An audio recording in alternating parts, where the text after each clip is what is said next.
In Sunrise Settlement, whenever Ava was admired, the sky dimmed briefly as if the sun was hiding from her glow. Before we continue, please like, share, and subscribe. Sunrise Settlement was known for its golden mornings. Every dawn, the sun rose proudly over the clay roofs, washing the land in warm light and waking farmers, traders, and children alike. But things began to change the year Ava turned 19. She was gentle, soft-spoken, and carried a quiet confidence that made people notice her wherever she went. The first time it happened was in the marketplace. An elderly woman smiled and said, "You are the most beautiful girl in the settlement." In that very moment, the brightness above faded. The sky dimmed, not into darkness, but into a strange pale hush, as though the sun had stepped aside and was watching from afar. People looked up in confusion, murmuring, but within seconds, the light returned. At first, it seemed like coincidence, but it kept happening. A trader admired her glowing skin, the sky dulled. Children praised her smile, the sun softened and retreated. Even travelers passing through noticed the strange pattern and whispered about it.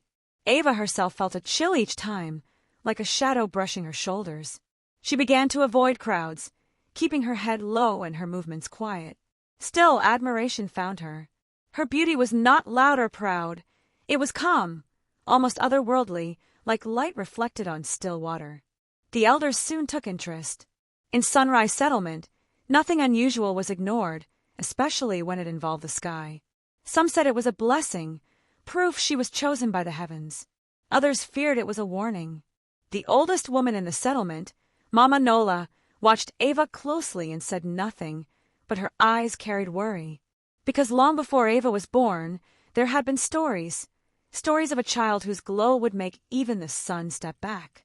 And such a story, Mama Nola knew, never ended simply. The dimming of the sky soon became impossible to ignore.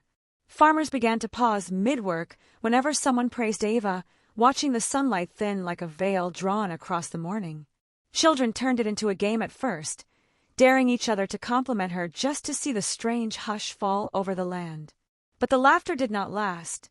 The elders warned them to stop, and mothers began pulling their children away whenever Ava passed. What once felt like admiration slowly turned into careful distance. Ava noticed it all, the lowered voices, the hesitant smiles, the way people stepped aside as though she carried something fragile and dangerous at once. Ava herself grew quieter. She stopped going to the market unless necessary and spent more time helping her mother indoors. Still, she could not escape the whispers.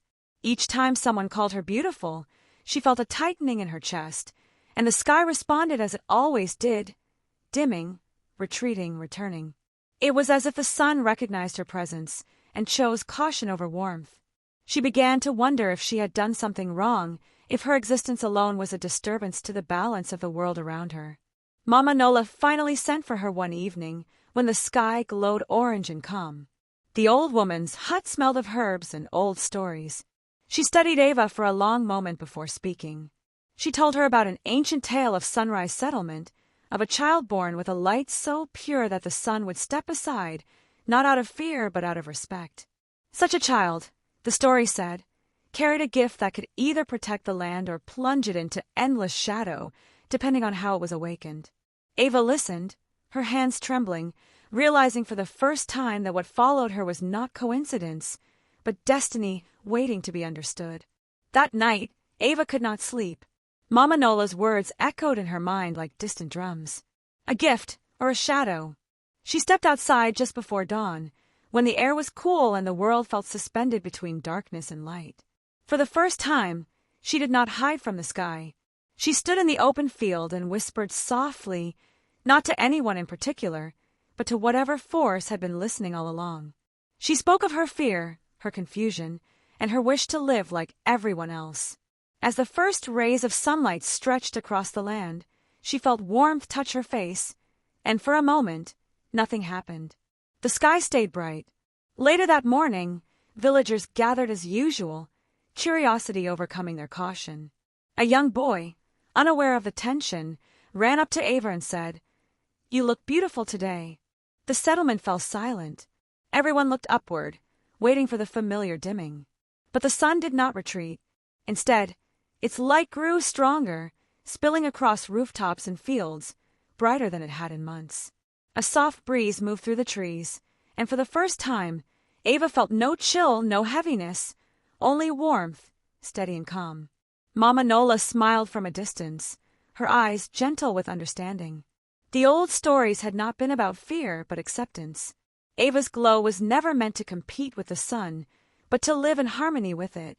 The sun had stepped back before because she had been uncertain, afraid of herself. Now that she stood without fear, her light no longer disrupted the sky, it belonged to it.